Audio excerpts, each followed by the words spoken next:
Welcome, fellow historical weirdos, to the super short audio thing that I slap onto the start of all my episodes. I'm recording this one during the last months of 2023, and Season 2 is officially underway! Season 2 promises to be just as commercial-free as Season 1, which means that if you want to support this show's continued existence, please consider becoming a patron of Past Peculiarity in exchange for a teeny monthly fee. Doing so will earn you your very own certified historical weirdo plastic medallion. Designed and 3D printed right here in the USA in an actual historian's living room, these medallions are collector's items and are shaped like actual circles. Run a pencil around the edge and draw as many chariot wheels, top-down views of grain silos, closed-mouth Pac-Mans, or outside of yin-yangs as you'd like. And they come with an actual paper certificate with your actual name on it. Go to findyourselfinhistory.com/sponsors to learn more. Subscriptions can be canceled at any time, but medallion and certificate are yours for life and to bequeath to future generations of confused descendants. Thanks, and I hope you enjoy the episode.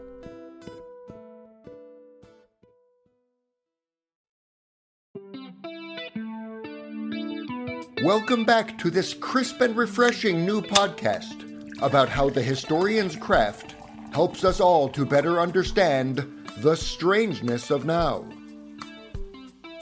Hey listener, tell me if this scenario sounds familiar.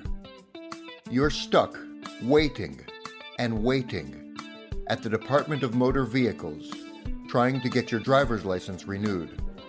You've already waited and waited in line number 1. And line number 2.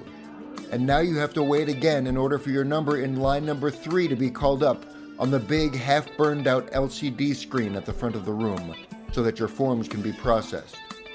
You got here early, so at least you get to sit down on one of the butt-numbingly hard plastic chairs that are bolted to the floor.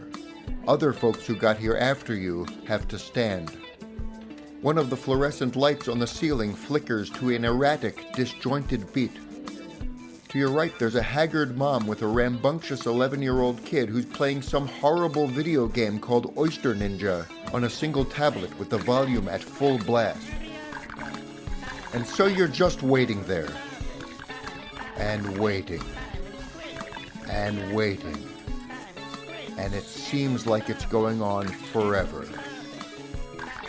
But then, suddenly, 2 members of the Regional Guard burst in through the door to announce the imminent arrival of one of the local aristocrats. Everyone goes silent, anticipating the noble's grand introduction. A clerk rushes in and turns off the malfunctioning light. Someone even fades out my theme music as this grand peer of the realm makes his entrance.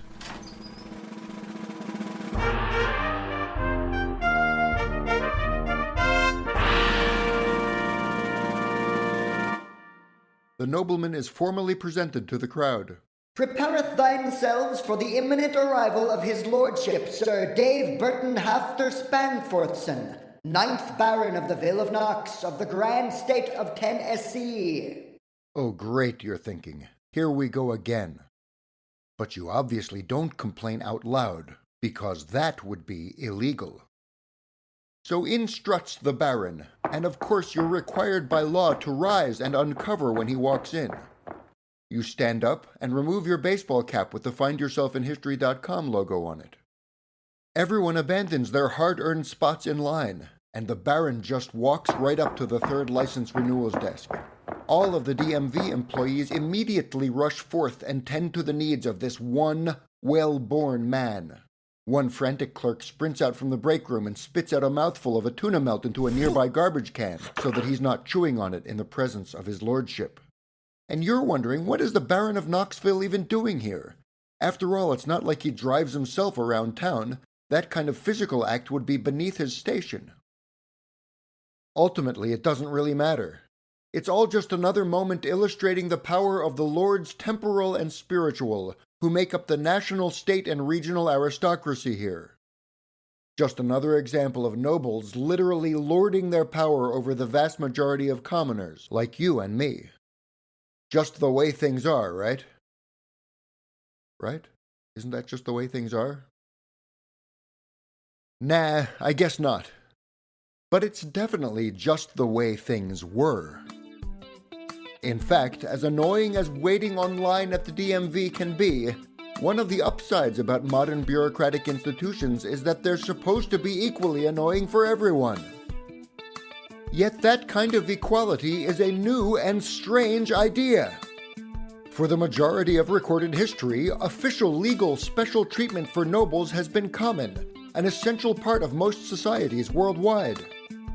Hey, I'm sorry to be the one to have to tell you that it's more unlikely than ever that you'll meet your career goal of becoming the Countess of Cleveland or the Margrave of Missoula, Montana. But despair not, noble listener. It's going to be okay. I'm a professional historian and I'm trained to aid folks in your exact situation who may be suffering from historical delusions of grandeur. My name is Doug Sofer and I'm a weirdo, just like you.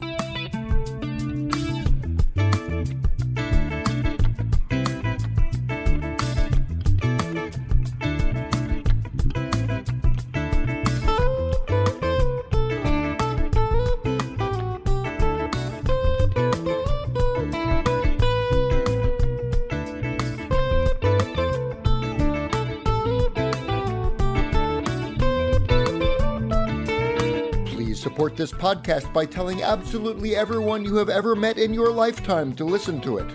And find out other ways to support this project at findyourselfinhistory.com/sponsors. Thank you.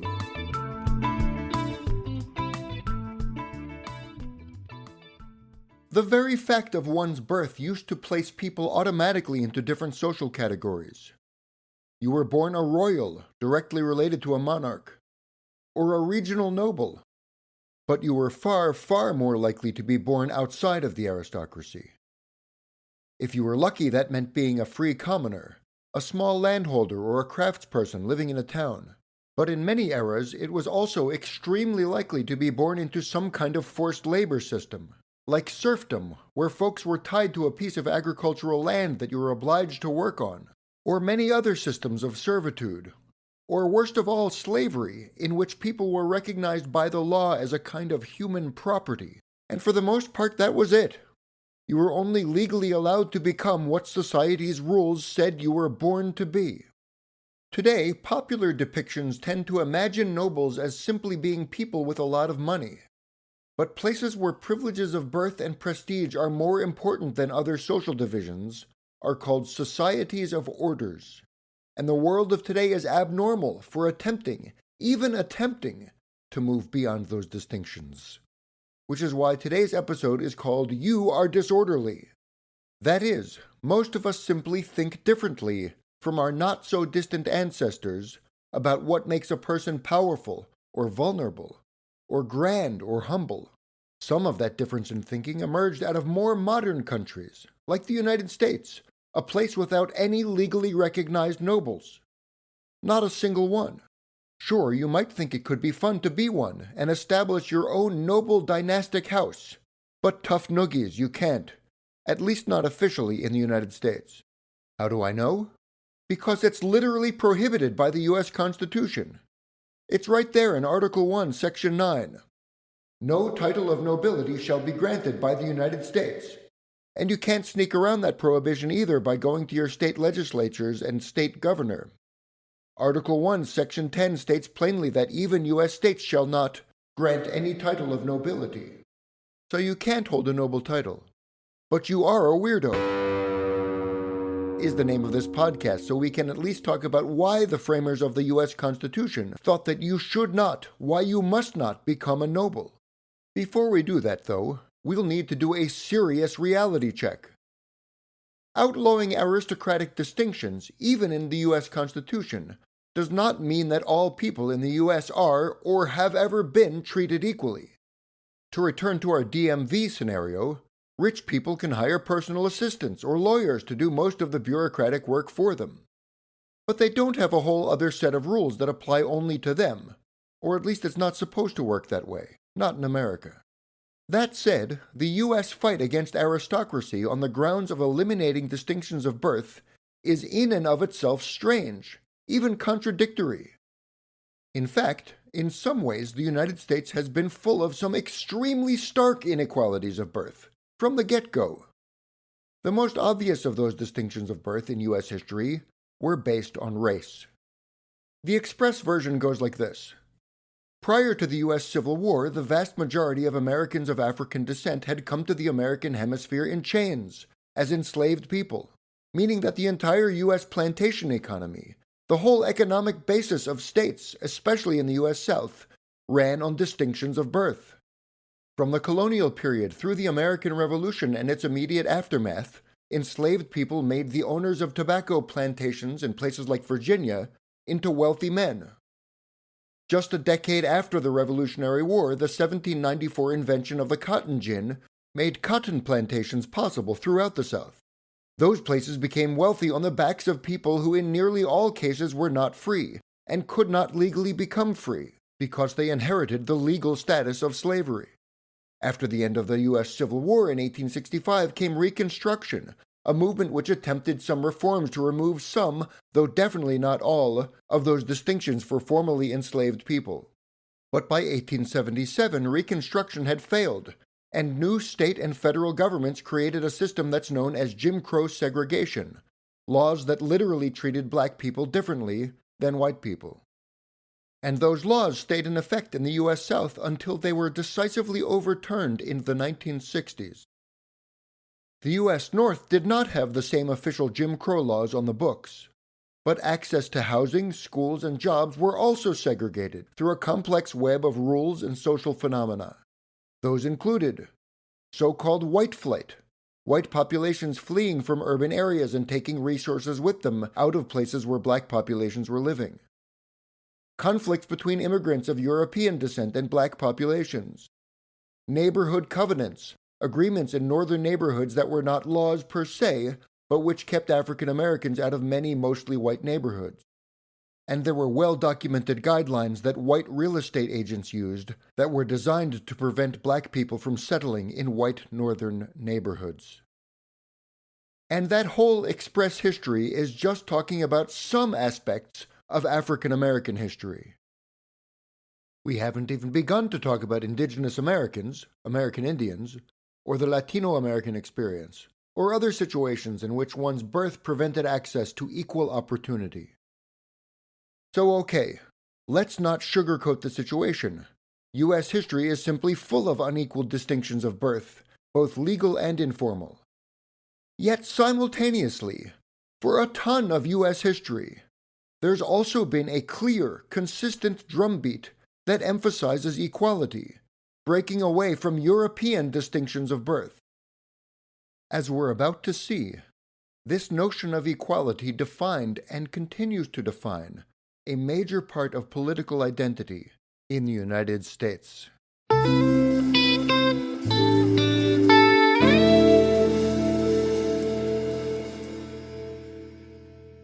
Since the earliest days of the American Republic, politically oriented people in the early U.S. were so concerned that future Americans might attempt to build a new aristocracy that they gravely mistrusted any attempt to offer any hereditary honors that smelled even a little bit like a system of inherited nobility. Take, for example, the once very intense controversy about an organization called the Society of the Cincinnati that took place in the immediate aftermath of the U.S. victory in the War of Independence. You would be totally forgiven if you thought that a group called the Society of the Cincinnati took its name from a city in Ohio that has a stripy helmeted football team, and where the people eat a wackily spiced but super delicious chili served over spaghetti. But it was actually the other way around. The city in Ohio got its name from this society, and the society got its name from an ancient Roman leader of the early Republic named Lucius Quinctius Cincinnatus, or Cincinnatus. Cincinnatus was an old gentleman farmer who was given absolute unrestricted power in order to save the Roman Republic, and who then famously handed that power back and resumed his life as a small farmer. In fact, George Washington himself was known as, and is sometimes still known as, the American Cincinnatus. It's a shout-out to this ancient Roman. The idea is that Washington could have seized political and military power for himself following the Revolution. Instead, Washington returned to his not very small 8,000-acre plantation called Mount Vernon. Cincinnati is a plural in Latin. It literally means something like the Cincinnatuses. Or a rougher but more complete translation would be, the guys who are like Cincinnatus in that they saved the country but are now going to put down their weapons and go back to their normal lives. In other words, the association was basically humble bragging about how modest they were in not having seized military power for themselves after winning the war. And its membership was to be restricted only to Revolutionary War officers and their families, including future generations of these officers' descendants. In 1783, the very same year that the U.S. Revolutionary War ended, a South Carolinian named Adonias Burke produced an influential political pamphlet that condemned the society, and it got a lot of attention. Writing under the pseudonym Cassius, after another Roman, the senator who helped plan the assassination of Julius Caesar, Burke accused the Society of the Cincinnati of deliberately planting the roots of a new hereditary aristocracy in the soil of the newly formed United States of America. Burke's argument went like this. The Society of the Cincinnati were some of the most powerful, best-connected men in this new republic. Over time, these powerful men and their descendants would support putting only their fellow society members into positions of power. In so doing, the Cincinnati would become patricians, Roman nobles, and everyone else would be converted into plebeians, Roman commoners. In Burke's own words, the Cincinnati would soon have and hold an exclusive right to offices, honors, and authorities, civil and military, and the whole country besides themselves a mere mob of plebeians without weight or estimation, degraded in the eyes of our patricians, as the Roman people were. On the other hand, the society was really just a veterans club for officers and their families, right? Was Adonias Burke flying off the handle here? George Washington, for his part, seems to have been confused by the positive reception that Burke's pamphlet received, especially in the New England states, and Washington worried about the optics of how it would appear if he himself took part in high-profile Society of the Cincinnati events. Seeking clarity, in April 1784, Washington wrote to Thomas Jefferson to see what Jefferson thought about the issue. We'll take a look at Jefferson's response in just a sec. But we can say with the benefit of hindsight that this society does not seem to have lived up to Burke's fears. In fact, it's still around today, continuing to operate mostly as an educational nonprofit that teaches about the Revolutionary War and, in the Society's own words from their webpage, we strive never to let America's revolutionary ideals be forgotten. Its main category of members are still descended from Revolutionary War officers, but it also has an entire other group of so-called associate members who do not have to have a family connection. Other groups like the Daughters of the American Revolution and the National Society of the Sons of the American Revolution have similar hereditary requirements for membership. All three of these groups boast individual members who are well connected. Some have gotten involved in politics or the military, and have had some legitimate sway as individuals. But as far as I know, they still have to wait in line at the DMV, just like the rest of us. On the other hand, real historical researchers strive to understand the mindsets of the people living in the places and times that we're studying. The fact is that from the viewpoint of the 1780s, the threat of a new order of inherited elites seemed like a genuine, realistic danger. Why? Because up until the founding of the American Republic with the Declaration of Independence in 1776, the American colonists were British subjects, and being a British subject meant living in a society in which aristocrats enjoyed special noble privileges. In other words, it was the only real political system that anyone in the 13 colonies had ever known. And the nature of the Society of the Cincinnati therefore alarmed all kinds of people who believed Americans could easily slip back into these older ways of thinking about political power. One of those alarmed people was Thomas Jefferson. Jefferson seems to have taken his sweet time in answering Washington's question. By the time he did, more than 2.5 years had passed. My students may tell you that I'm not always the fastest at responding to email, but Jefferson has me beat here. By a lot. To be fair, though, on November 14, 1786, when he penned his reply to Washington, T.J. was living across the ocean, working as a diplomat in Paris. He explained to Washington that his past couple of years in France had actually changed his opinion about the Cincinnati.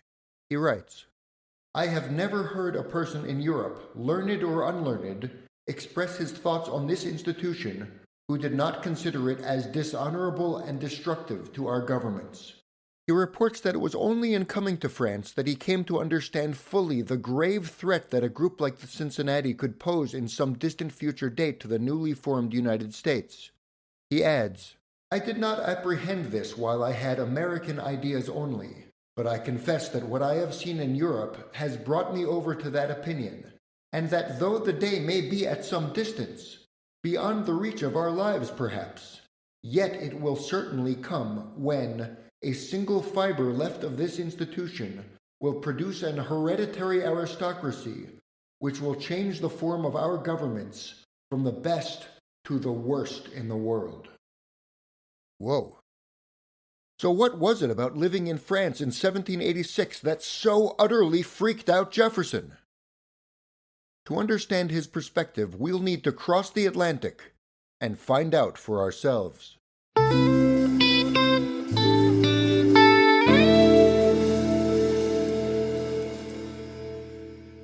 Thomas Jefferson, the man destined to have his face on nickels everywhere, was living in a kingdom that had taken the ideas of inherited power to a whole new level in France's interpretation of what's called an absolute monarchy. In that kind of system, the monarch becomes the living personification of the state itself. Everyone in society works to serve and to glorify the monarch's reign. According to this system's proponents, the king's power comes directly from God, a concept called the divine right of kings. The idea had been around a long time, but in Europe it was only in the 17th century that kings achieved this system on a truly France-sized scale. Absolutism is very simple in theory, but in practice it can get downright bonkers. Perhaps the most famous example of a successful absolute monarchy is the kingdom of Louis XIV of France, who reigned between 1643 and 1715. Louis himself was a capable administrator and an especially good judge of talent. He put some very effective people into positions of power in his kingdom, especially into economic, military, and diplomatic roles. Most clever, though, was the way that he built his base of power and justified his reign by building an entirely new kind of universe at the palace complex at Versailles. There were something like 10,000 inhabitants at Versailles. If you look at it on a satellite view on your favorite map app, you can zoom back pretty high up into the atmosphere and still recognize the shape of the palace buildings and garden. It's just that enormous. But Versailles wasn't only a mega mansion with a mega garden. Louis XIV made it into a place to make French nobles entirely dependent on him. When Louis had been just a kid, the nobles had almost killed him. There had been an anti-tax rebellion called the Fronde that had been led by nobles and which had lasted from 1648 to 1653. The Fronde was eventually put down, but Louis wanted to keep the nobles in check from then on. He did so by making sure that the nobles' prestige and honor came mostly through connecting to the king himself at Versailles. Louis required nobles to spend time at Versailles, and nobles who needed or wanted favors from the national government were especially obligated to attend frequently, for long periods of time. But Versailles was not just a place. It was practically its own alternate dimension, with its own customs and rituals. A courtier, a noble seeking favor at the palace, needed to learn a whole labyrinthine system of rules and customs and hoops to jump through before getting anything done. Here are some examples. Say you're a noble from a part of France that's distant from Versailles. You've grown up in relative luxury. You're well-educated, sophisticated, well-mannered. You show up to Versailles and try to contact someone at an office at the palace, so you politely knock on the door to see where the official is. No, sorry, you've just made your first mistake. No one knocks on doors at Versailles. You're supposed to scratch the door with your left pinky, and you're supposed to have grown a long fingernail on that digit expressly for that purpose. Okay, so maybe you already knew about the scratching instead of knocking thing. So you go out to meet another higher-ranked noble at their house, just outside the palace, and you scratch at the door. Nope again. You should have knocked that time. The pinky scratch trick only works at the palace in Versailles. Try it anywhere else and everyone thinks you're a buffoon. So next time you go and visit a noble lady's house that's just outside the palace, and you knock. You've messed up again. One only knocks once at a lady's house outside of Versailles. So let's instead say that you got some coaching ahead of time. You managed to find a fellow noble who was in the know and who warned you about all the complex rules about doors. Maybe you even conducted yourself well enough to be invited to an event in the palace. You find yourself inside an enormous hall full of nobles from all over France. The king is at the other end of the hall, dozens of yards away, and you're smart enough to know that you're not supposed to talk to him yet, not without an explicit invitation to do so. Luckily, you spy an old friend who's near you, and in your noble French you refer to your bud using the word tu, the informal form of the word for you. Wrong again. Even your own best friends can't be referred to informally if you're in the same room where the king is present. Or maybe you're sitting in one of the many halls of the palace and trying to impress a fellow aristocrat with your manners, when a number of servants and waiters walk by carrying the king's dinner, and you continue talking to the noble. You messed up again. As one book about Versailles puts it, if you encounter the royal dinner on its way from the kitchens to the table, you must bow as if to the king himself, sweep the ground with the plume of your hat, and say in a low, reverent but distinct voice, "La viande du roi?" That translates to something like, "the king's dinner," I presume? Okay, so let's say you did all of those other things right. You got the doors down. You know to be as formal as possible with everyone when anywhere near the king. You've saluted the king's dinner, and you were lucky enough, therefore, to be invited to share an actual meal with the king. And maybe you were even coached well enough to know not to dig into your meal before the king does. But at Versailles, even touching of one's own plate was complicated. Really complicated. All guests touched their plate one after another in order of their position at the court. So how could you know where you stood? You had to study the family of Louis XIV and know who the other guests were just to know the order in which you were allowed to eat. But of course the king was also allowed to change up the order when certain visitors were being honored, or sometimes if he just felt like it. Your job was to know not only the rules, but also these ever-changing daily exceptions too. But if you did everything right, you might get one of the most coveted honors possible. You could help dress and bathe the king himself. That's right, the culture at Versailles trained nobles to revere the actual physical body of the king. The king himself was literally holy. And reinforcing that idea were some of the best connected religious authorities in France. For example, the Bishop Jacques Benin Bossuet, who lived from 1627 to 1704, argued that a king is not just lucky to be born into that position. It's God himself who makes that happen. The king, therefore, is a vessel, a conduit of the divine will. Writing in the late 1670s, Bossuet argues, "Kings, although their power comes from on high, should not regard themselves as masters of that power to use at their pleasure. They must employ it with fear and self-restraint, as a thing coming from God, and of which God will demand an account." Over time, this concept gets interpreted to mean that although kings can make mistakes, only God can actually judge them. Humans just aren't qualified to judge whether or not a king has used God's own power correctly. Bossuet continues, explaining that the king lords over his cabinet of advisors, that from those advisors come orders to agents of the government, military officers, soldiers, and everyone else. Everyone has a specific role to fill. And in this sense, the king is the image of God, who, seated on his throne high in the heavens, makes all nature move.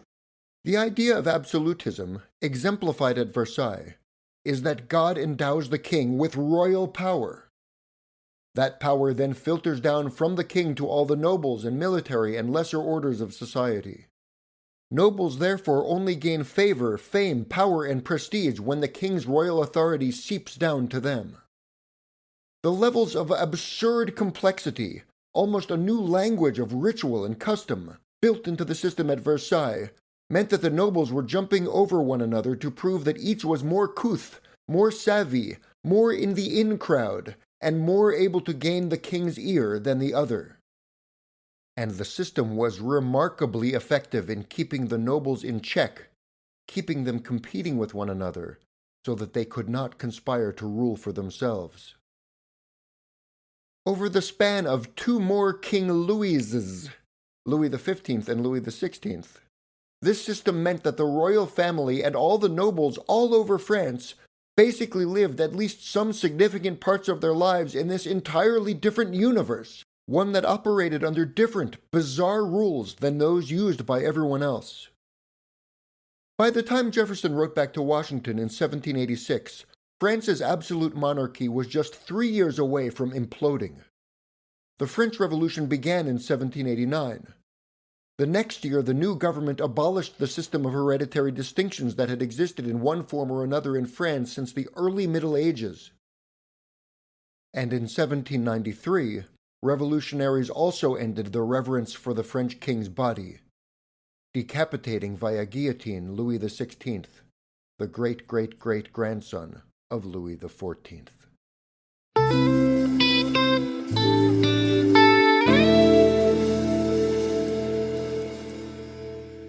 Some of the inspiration for the French Revolution had come out of the same ideas about human equality that led to the American Revolution. Jefferson's line in the Declaration of Independence, "We hold these truths to be self-evident, that all men are created equal," plays out similarly in the French Revolution with the 1789 Declaration of the Rights of Man and the Citizen.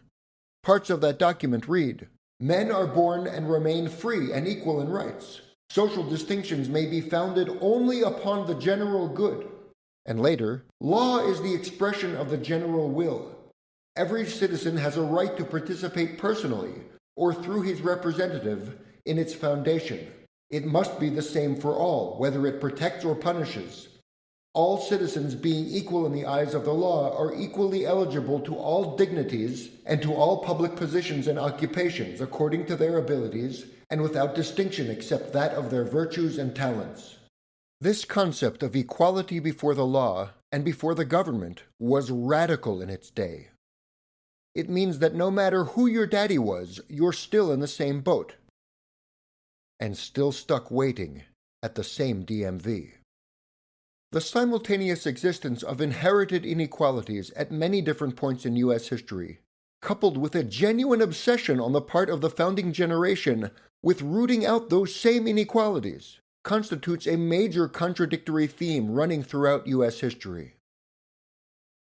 And only by examining and struggling with this historical paradox can we start to understand our ideals, how far we've come, and how far we still have to go. For next time, our adventures in disorderliness continue. I got so excited to talk about the early US and France for this episode that I could not get to all the other cool stuff I found from many other parts of the globe. Let's make this one a two-parter and see what happens. Stay tuned.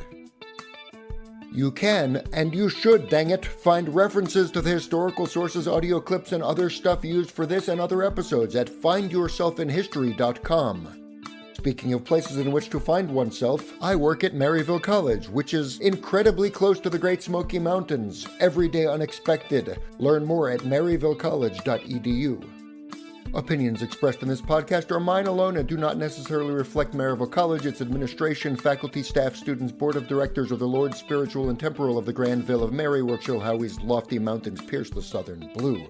This podcast episode was researched, written, edited, recorded, and mixed by Doug Sofer. All materials are copyright 2023 Doug Sofer. The theme song was written and performed by Doug Sofer with Matt Trimbley on rhythm guitar. You can find more about Matt at Trimbley.com. Thank you for listening.